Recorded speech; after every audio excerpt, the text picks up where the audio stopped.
Assalamualaikum warahmatullahi wabarakatuh. Saya Muhammad Nurul Husaini dengan NIM akhir 172. Saya mahasiswa Ekonomi Pembangunan kelas D. Dalam kesempatan kali ini saya akan mempresentasikan artikel ilmiah saya dengan judul Menganalisa Filsafat Sosial Politik Pemikiran Plato dan Aristoteles. Biografi Plato. Plato dilahirkan dari kalangan famili Athena sekitar tahun 427 sebelum Masehi. Di masa remaja, dia berkenalan dengan filosof tersohor yaitu Socrates yang menjadi guru sekaligus sahabatnya.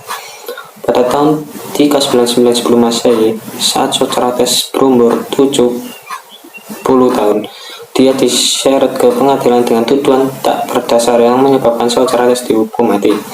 Pelaksanaan hukum mati membuat Plato benci kepada pemerintahan demokratis. Tak lama setelah Socrates mati, Plato pergi meninggalkan Athena. Ia mengembara selama hampir 12 tahun. Sekitar tahun 387 sebelum Masehi, dia kembali ke Athena, mendirikan perguruan di sana sebelum akademi yang berjalan lebih dari 900 tahun. Plato menghabiskan sisa umurnya di Athena mengajar dan menulis ihwal filsafat. Muridnya yang masyhur, Aristoteles, menjadi murid di akademi pada usia 17 tahun, sedangkan saat itu Plato sudah menginjak umur 60 tahun. Plato menutup mata pada usia 70 tahun. Konsep pemikiran Plato. Plato sendiri terkenal sebagai tokoh, pemilik yang ideal. Plato beraliran idealis empiris yang bersifat matematis. Plato melihat asal mula negara dengan menyatakan hakikat negara terletak pada saling memerlukan warga negara yang tidak terlepas dari masalah keadilan. Pemikiran Plato memang cenderung lebih menekan bagaimana konstitusi ditaati. Kepuasan rakyat adalah salah satu bagaimana kekuasaan politik menurut Plato yang harus dipatuhi atau dipenuhi. Untuk biografi Aristoteles. Aristoteles dilahirkan di kota Stagira, kota di wilayah Chalcidice, Tracia, Macedonia, tengah tahun 384 sebelum Masehi. Ayahnya yang bernama Nicomachus adalah seorang tabib pribadi Raja Amintas III dari Macedonia. Ayahnya meninggal ketika Aristoteles berusia 15 tahun. Karena itu ia kemudian diasuh oleh pamannya yang bernama Prosenus. Pada usia 17 tahun, Aristoteles pergi ke Athena belajar di Akademi Plato dan menjadi murid Plato. Kemudian ia diangkat menjadi seorang guru selama 20 tahun di akademi tersebut. Di bawah asuhan Plato, ia menanamkan minat dalam hal spekulasi filosofis. Aristoteles merupakan orang pertama di dunia yang dapat membuktikan bahwa bumi bulat. Pembuktiannya dilakukan dengan cara melihat gerhana. 10 jenis kata yang dikenal orang saat ini dengan kata benda, kata sifat, kata benda, dan sebagainya merupakan pembagian kata menurut pemikirannya. Dengan meninggalkan Plato pada tahun 347 sebelum Masehi, Aristoteles meninggalkan Athena dan mengembara selama 12 tahun. Dalam jenjang waktu itu, ia mendirikan akademi di Asus dan menikah dengan Pythias yang tak lama kemudian meninggal. Ia lalu menikah lagi dengan Heraclius yang kemudian memberikan ia seorang anak laki-laki yang akhirnya ia beri nama Nicomachus seperti ayahnya. Pada tahun-tahun berikutnya, ia juga mendirikan akademi di Mytilene. Saat itu ia sempat menjadi guru Alexander Agung selama 3 tahun. Di tahun 335 sebelum Masehi, sesudah Alexander naik tahta kerajaan, Aristoteles kembali ke Athena dan mendirikan semacam akademi di Lyceum. Di sini selama 12 tahun ia memberikan kuliah, berpikir, mengadakan riset dan eksperimen, serta membuat catatan-catatan dengan tekun dan cermat. Dalam masa pemimpinannya, Alexander Agung tidak meminta nasihat kepada bekas gurunya, tetapi ia berbaik hati menyediakan dana bagi Aristoteles untuk melakukan riset dan eksperimen. Hal ini mungkin contoh pertama dalam sejarah seorang ilmuwan menerima jumlah dana yang besar dari pemerintah untuk maksud penelitian atau penyelidikan. Walaupun begitu, hubungan Aristoteles dengan Alexander Agung diliputi oleh berbagai macam polemik. Aristoteles menolak secara prinsipil cara kediktatoran Alexander, apalagi ketika Alexander menghukum mati sepupu Aristoteles dengan tuduhan pengkhianatan. Alexander memandang Aristoteles terlalu demokratis, hingga ia memiliki pikiran untuk membunuhnya pula. Tetapi Aristoteles memiliki hubungan yang erat dengannya dan sangat dipercaya oleh orang-orang Athena, sehingga Alexander mengurungkan niatnya. Kemudian Alexander meninggal pada tahun 323 sebelum Masehi, dan golongan anti Macedonia memegang kekuasaan di Athena. Aristoteles didakwa kurang ajar kepada dewa dikarenakan penelitian yang ia lakukan. Karena takut dibunuh oleh orang Yunani yang membenci pengikut Alexander, Aristoteles akhirnya melarikan diri ke Chalcis. 1 tahun setelah pelarian ke kota itu, tepat pada tahun 322 sebelum Masehi, Aristoteles meninggal pada usia 62 tahun. Untuk konsep pemikiran Aristoteles menekankan pada bukti fakta, hal yang konkret atau nyata. Aristoteles bersifat realis dan menekan pada kebenaran ilmiah.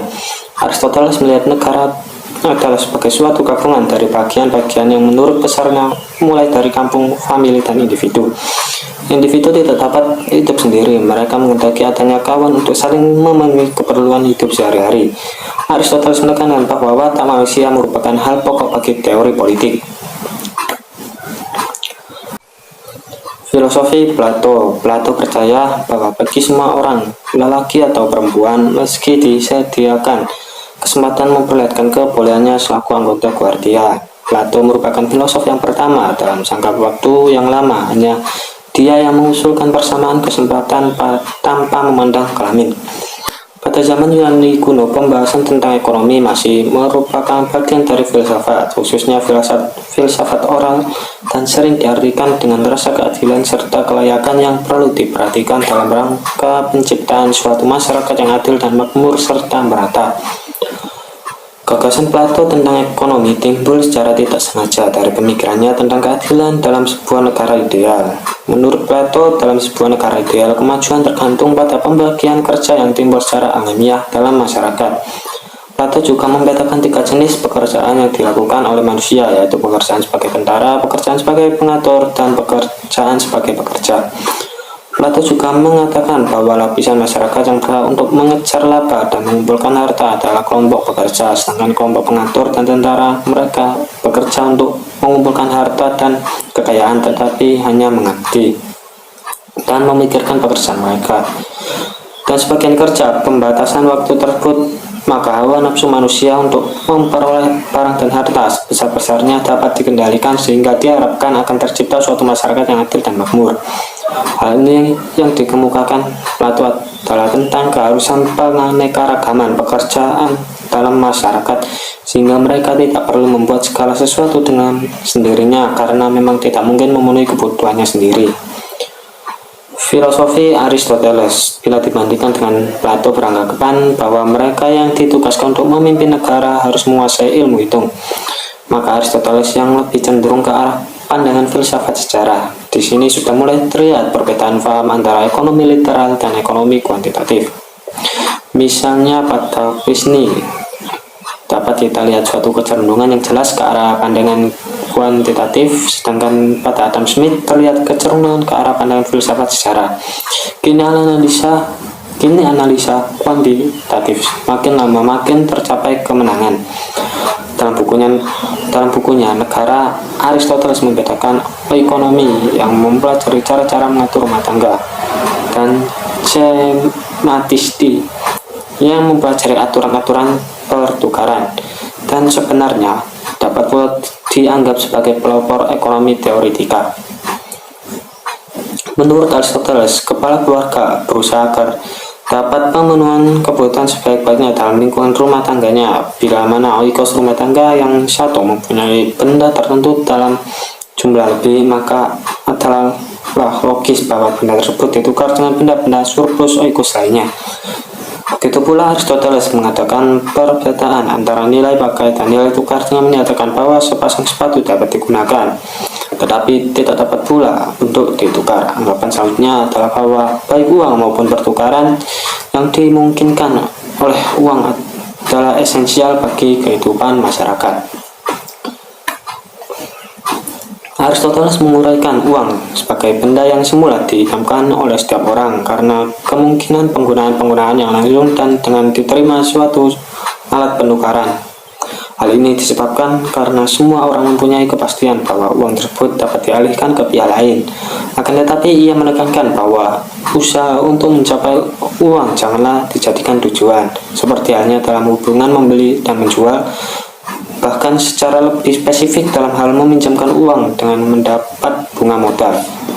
Pandangan modern kini adalah bahwa ilmu ekonomi merupakan sebuah ilmu pengetahuan otonom.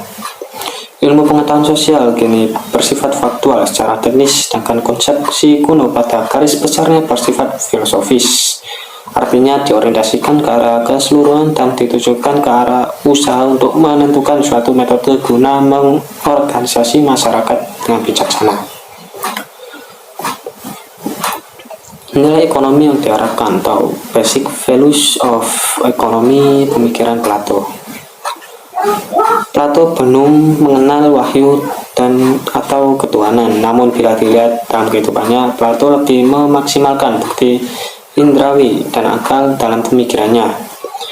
Gaya berpikir Plato ia peroleh dari guru-guru filsafatnya, khususnya Socrates, guru yang sangat dikagumi oleh Plato, di mana Socrates mengajar kepada Plato tentang nilai-nilai kesusilaan yang menjadi norma-norma dalam diri dan kehidupan manusia. Sebelum Plato mempelajari filsafat Socrates, ia belajar filsafat dari Kartilos, murid dari Heraklitos. Pemikiran Plato tidak hanya bersumber pada pemikiran para Sokratik, tetapi juga pada ajaran para sofis. Walaupun lebih banyak secara negatif, yakni merupakan kecaman terhadap para sofis itu, Plato sangat menentang skeptisisme dan relativisme moral yang disebarluaskan oleh para sofis. Dengan latar belakang pemilihan tersebut, Plato mengedepankan gaya pikir indrawi dan akali, namun tidak dipungkiri Plato juga mengenal keilahian. Menurut Plato, pendidikan dan politik merupakan dua hal yang harus ditingkatkan kualitasnya karena keduanya memiliki tanggung jawab menjaga keamanan dan persatuan. Jadi, pendidikan dan politik merupakan dua hal yang saling menguatkan satu sama lainnya. Politik adalah wilayah kebijakan, dan pendidikan adalah wilayah bagaimana menyiapkan individu-individu yang mampu bergerak dan mengerti akan hak dan kewajiban. Dalam bukunya The Republic, karya Plato menjelaskan tentang moralitas sebagai sumber kebahagiaan individu yang mengantarkan masing-masing individu kepada kualitas pribadi yang utuh. Buku tersebut menyiapkan seperangkat teori yang menjadi fondasi bangunan kehidupan manusia yang terikat dalam ikatan visi bersama, undang-undang dan keamanan. Dalam buku tersebut juga menjelaskan bahwa filsafat bukan hanya sebagai sebuah mata pelajaran, tetapi sebagai jalan hidup. Plato menegaskan politik sebagai aktivitas dialog dan partisipatoris, yakni partisipasi semua warga dalam bernegara. Politik autentik adalah tindakan yang merupakan berbicara dalam ruang publik dengan seperangkat argumen atau gagasan-gagasan mengenai kepentingan bersama. Penjelasan Plato tentang pentingnya dialog dalam politik itu mempertegas dimensi sosial manusia yang menunjukkan kesosialan manusia mendahului individualitas. Nilai ekonomi yang diharapkan atau basic values of economic pemikiran Aristoteles. Setelah Plato meninggal, murid Plato terbesar yaitu Aristoteles tidak mengikuti jejaknya yang menempuh jalan sendiri dan membuka sekolah sendiri. Namun akademi sebagai sekolah yang didirikan Plato tetap berjalan sampai pada abad ke-6 sesudah Masehi, baru berdiri karena Kaisar Kristen Justianus pada tahun 529 menutup semua sekolah filsafat kafir di Athena, termasuk akademia. Namun pada abad pertengahan ajarannya yang besar itu memiliki nilai yang sangat berarti bagi peradaban gereja Katolik karena memiliki cita-cita yang sama antara ajaran Plato dan ajaran gereja. Aristoteles menekankan bahwa watak manusia merupakan hal pokok bagi teori politik. Teori politik haruslah didasari atas watak manusia karena fungsi negara adalah untuk membantu individu mencapai tujuannya. Dengan ini dalam buku Ethics Aristoteles menekankan bahwa tujuan alamiah manusia adalah kebahagiaan. Jadi negara haruslah membuat seluruh warganya memperoleh kebahagiaan. Kebahagiaan bersama dapat terwujud jika negara dan warga negara menjadi partner dalam usaha mensejahterakan kehidupan setiap individu manusia dalam negara. Kesejahteraan tentu tidak saja dalam hal memenuhi kebutuhan ekonomi setiap manusia sebagai komponen tubuh politik, tetapi seluruh kebutuhan hidup manusia. Instrumen kebijakan yang digunakan atau instruments economic system pemikiran Plato. Menurut Plato, majunya suatu negara bergantung pada pembagian tenaga kerja, dan itu semua akan timbul secara alamiah karena setiap orang memiliki kemampuan dan bakat yang berbeda. Plato mengemukakan pemikirannya tentang 3 pembagian jenis tenaga kerja dalam manajemen negara, yaitu 1. Para elit politik yang mengatur dan membuat peraturan dan kebijakan politik. 2. Tentara sebagai pelindung negara. Dan ketiga, para pekerja yang tugasnya adalah memproduksi barang dan jasa. Biasanya mereka adalah petani dan pedagang. Ada beberapa pemikiran Plato yang masih relevan dalam perkembangan dunia saat ini, yaitu yang pertama tentang fungsi uang yang telah dijelaskan Plato dalam bukunya yang berjudul Politika. Di situ ia menjelaskan, selain sebagai alat tukar, uang juga bisa digunakan sebagai alat ukur kekayaan seseorang. Yang kedua, bunga yang tidak boleh dikembangkan karena merupakan praktik riba. Pemikiran ini juga masih relevan hingga saat ini yang diterapkan pada bank syariah. Bank syariah tersebut mengubahnya menjadi sistem bagi hasil. Yang ketiga, pemikiran tentang perlu adanya pembagian kelompok kerja berdasarkan kemampuan dan kompetisi yang dimiliki masing-masing individu. Dengan adanya pembagian kelompok kerja, maka tingkat produksi akan semakin meningkat dan perusahaan akan dapat bekerja secara efektif dan efisien. Dan yang terakhir, pentingnya pemerataan bangunan atau infrastruktur dan hasilnya bisa dirasakan oleh semua lapisan masyarakat. Gagasan ini pasti sangat relevan bagi negara-negara berkembang seperti Indonesia saat ini. Instrumen kebijakan yang digunakan atau instrumental economic system pemikiran Aristoteles. Dalam bidang ekonomi, ia mengatakan bahwa ekonomi merupakan suatu bidang tersendiri yang harus dipisahkan dengan bidang lainnya. Aristoteles juga adalah orang yang menyumbangkan pemikiran dasar tentang teori nilai dan harga, serta pertukaran barang dan kegunaan uang dalam pertukaran barang tersebut. Aristoteles juga membedakan proses ekonomi ke dalam 2 cabang, yaitu kegunaan atau use dan agen keuntungan. Secara lebih spesifik, ia membedakan antara krismatik dan ekonomik. Krismatik mempelajari tentang peraturan tukar-menukar yang mana aktivitas perekonomiannya ditujukan untuk mendapatkan laba, sedangkan ekonomik mempelajari tentang manajemen household dan pemanfaatan sumber daya secara cermat. Maka dari itu, Aristoteles tidak setuju dengan pragmatistik. Ia secara tegas mengatakan bahwa dirinya tidak setuju jika para pedagang yang datang ke kota pergi ke desa untuk mengeksploitasi para petani. Ia mengemukakan bahwa perekonomian dalam masyarakat itu terbagi menjadi 4 tingkatan, yaitu royal economy. Ini adalah perekonomian tingkat negara yang mana pada tingkatan ini terdapat kegiatan ekspor impor dan juga perpajakan. Yang kedua, serapik or provincial governor.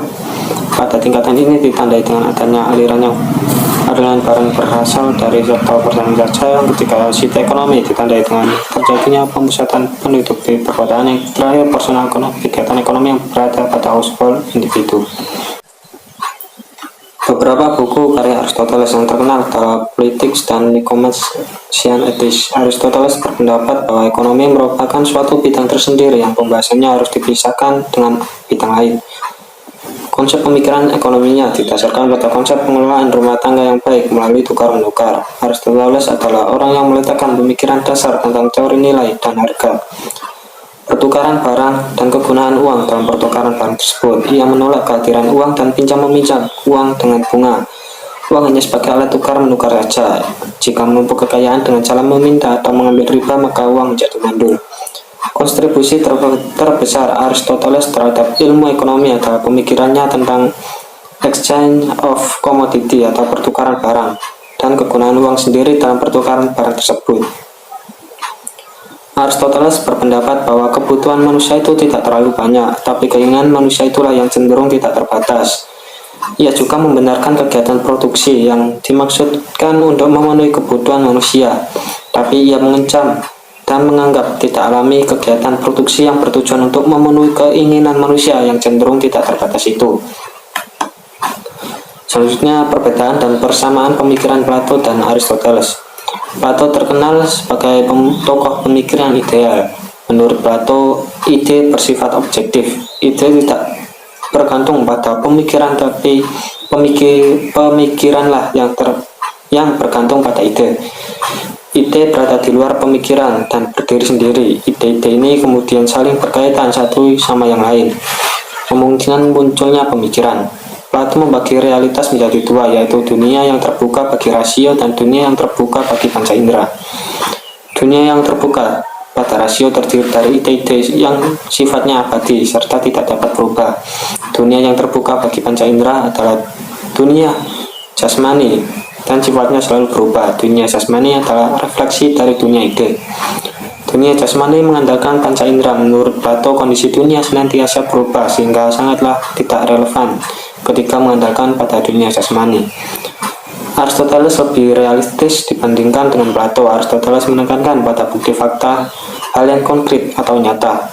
Menurut Aristoteles, ide lahir dari pengamatan yang dilakukan oleh manusia sendiri.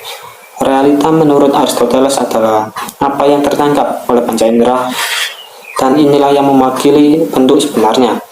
Akal tidak mengandung ide bawaan, tetapi akal yang mengabstraksikan dalam ide benda yang ditangkap oleh panca indera.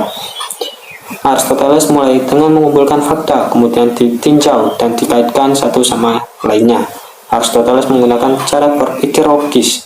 Cara berpikir ilmiah itu selaras dengan metode logika, sebab logika tidak lain dari berpikir secara teratur menurut urutan yang tepat atau berdasarkan sebab akibat. Perbedaan utama antara pemikiran Plato dan Aristoteles terletak pada gagasan tentang ide. Plato beranggapan bahwa ide muncul terlebih dahulu, sedangkan menurut Aristoteles panca indera kemudian menghasilkan ide. Plato beraliran ideal empiris yang bersifat matematis. Sebaliknya, Aristoteles bersifat realis dan menekan pada kebenaran ilmiah. Meskipun berbeda, tetapi keduanya memberikan sumbangan besar terhadap pemikiran mengenai interpretasi dunia. Plato menyatakan keserasian antara masyarakat dan negara itu memiliki tujuan, yaitu tujuan non-ada dan non-baik. Non-ada adalah suatu organisme. Organisme adalah suatu kekuatan yang bulat di mana tiap anggota atau bagiannya merupakan alat yang tidak dapat dipisahkan dari rangka seluruh itu. Tiap anggota atau bagian itu sebagai organisme mempunyai fungsi yang akan memberi pengaruh pada anggota lainnya, yang bahkan berpengaruh pada organisme yang lebih besar. Oleh karena itu, Plato menyatakan apabila anggota atau bagian itu tidak menjalankan fungsinya atau sakit, maka organisme, dalam hal ini negara, akan merasakan sakit.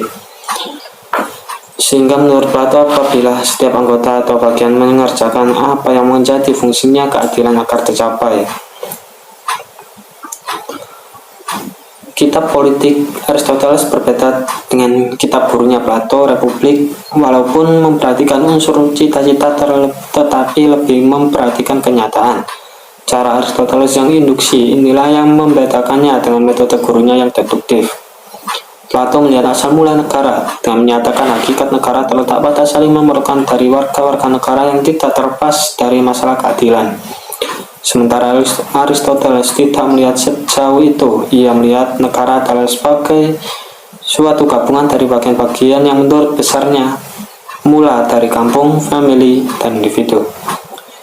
Individu tidak dapat hidup sendiri. Mereka mendaki adanya kawan untuk saling memenuhi keperluan sehari-hari. Satu kawan ini adalah keluarga dan gabungan beberapa keluarga ini yang bertujuan dari sekedar memenuhi keperluan hidup sehari-hari saja, maka terjadilah kampung.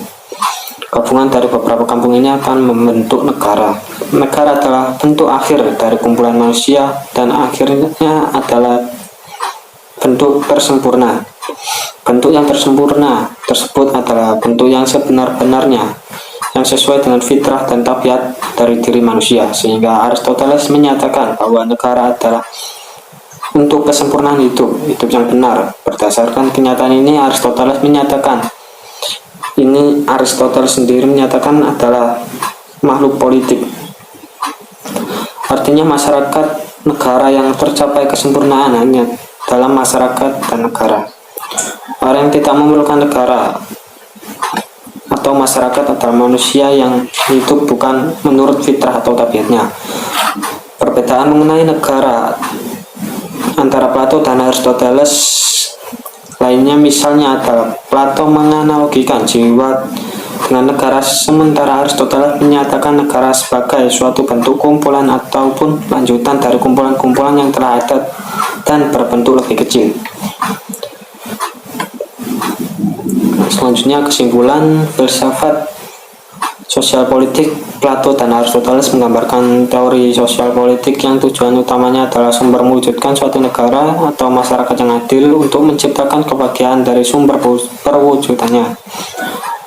Bagi Plato, itu tujuan sosial politik itu tercapai jika hanya didasarkan pada pengetahuan ideal yang diproduksi oleh para pemimpin yang filosof, dan menurut Aristoteles tujuan itu bergantung pada terwujudnya warga-warga negara yang baik yang merupakan tanggung jawab dari negara, yang merupakan puncak proses sosial dari interaksi antara manusia untuk melindungi kebutuhan mereka.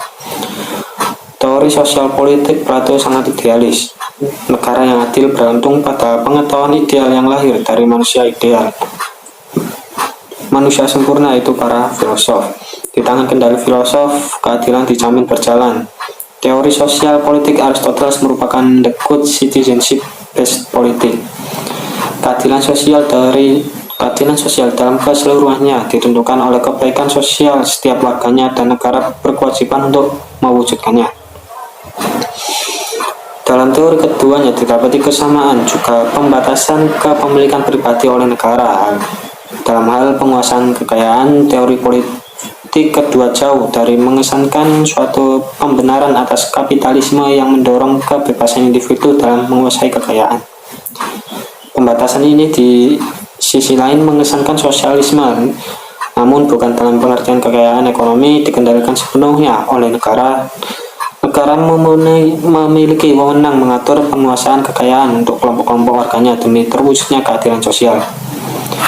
Perbedaan kondisi dalam melahirkan pemikiran sosial politik, di mana Plato adalah pemikir luas istana, sedangkan Aristoteles adalah pemikir dalam istana, berimplikasi pada kesan bias kesetaraan dalam memandang eksistensi perempuan dan laki-laki. Plato terkesan lebih berkesetaraan ketimbang Aristoteles. Sekian, terima kasih yang bisa saya sampaikan. Bila ada kesalahan dalam perkataan ataupun berbicara, saya mohon maaf. Assalamualaikum warahmatullahi wabarakatuh.